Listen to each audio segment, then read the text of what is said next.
Hello, I'm off on my small brook travels again.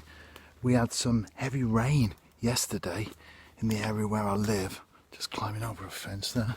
However, it was quite short-lived, and what you find with these brooks is they are like spate rivers.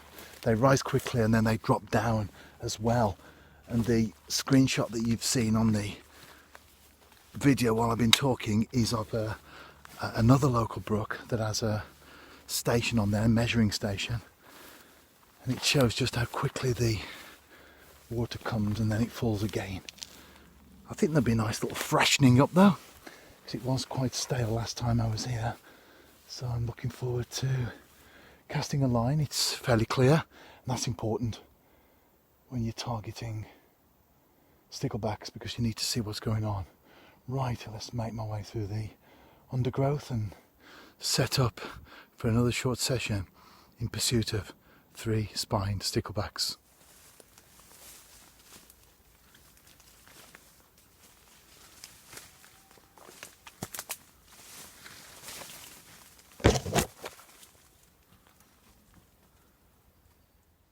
As you also saw as well from the screen, lots of evidence from the world of nature that summer is on its way out and autumn is bursting its way through.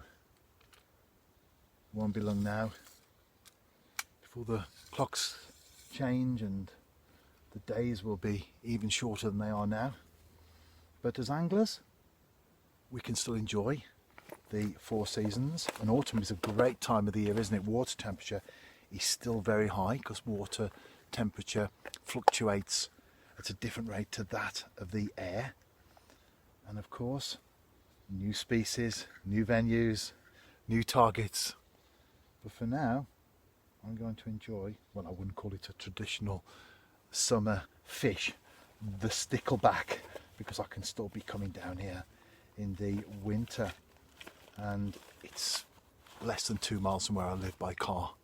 So great. And if I were able to walk, then it would be even less, but it would take me longer, of course. Right, let's get the bait out, and I'll see you next with a stickleback in my hand. Here you go. Oh, that's coming out there, but the hook is just there. Just nicked inside the mouth, although the bulk of the hook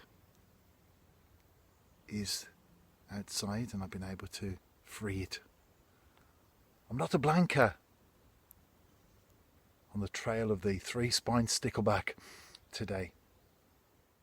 The clarity of the water is such that I'm not able to see beyond the first couple of inches or so of the brook. So what I'm doing is I'm allowing the lead, the small shot, to go down, and then I'm watching the line. So as soon as the stickleback's take an interest, the line starts to move, and then I'm striking into fish like this. I've been catching fish regularly, every drop in to be precise. It's a nice one, isn't it? They always curl the tails round. Let's hold it out properly. My approach here in terms of tackle, that's a poacher's pocket. It's a mini rod and reel. That's the name of the brand, by the way. I do have 4-pound line on the reel, but I don't know if you can see it there, but at some point there's a loop to loop. There's a loop to loop between that and then 1 pound 6 ounce fluorocarbon. I've got a shot there, that's just a small shot. That sinks to the bottom of the brook, and then I've got a good 10 inches, possibly 12 inches, maybe 10 inches of line there with a size 18 Drennan Super Specialist, and that will then just drop and flow in the current, so very natural indeed. You could free line actually, that would be just as good. And what I have done is I've nicked the end of the maggot with a pair of scissors. I know it sounds quite barbaric, but the body of the maggot, the inside of the maggot, is then exposed, and the sticklebacks can get a better grip on it, as opposed to a whole maggot, which they, certainly the smaller ones, can struggle with to take. So you actually get a cleaner connection as far as the fish are concerned. I've been getting continual fish, but just now I had one that hooked, well, the hook also caught onto a little branch in the water, so I had to not quite go in, but reach down in and pull the branch out, and that's obviously affected the fish for a while. They do recover quite quickly though, like now.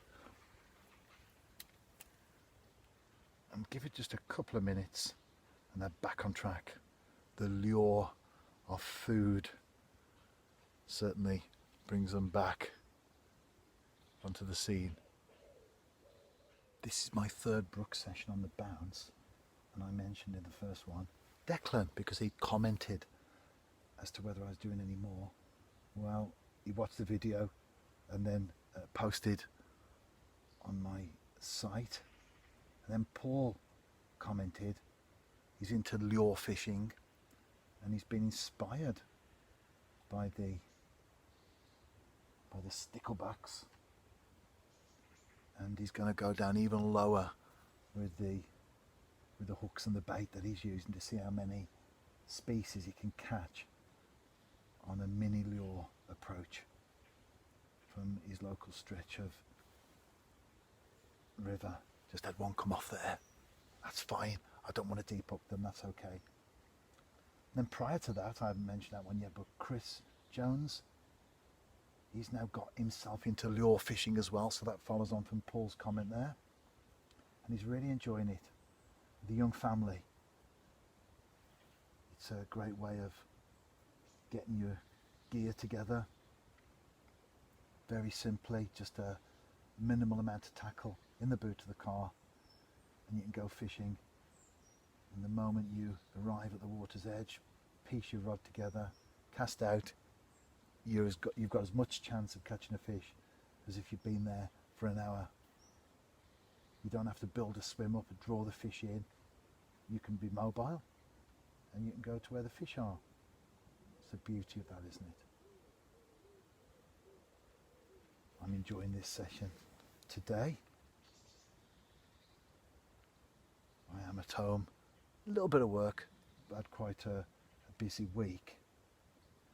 And the New Saints were 4 minutes away from progressing to the playoff round of the Europa Conference League.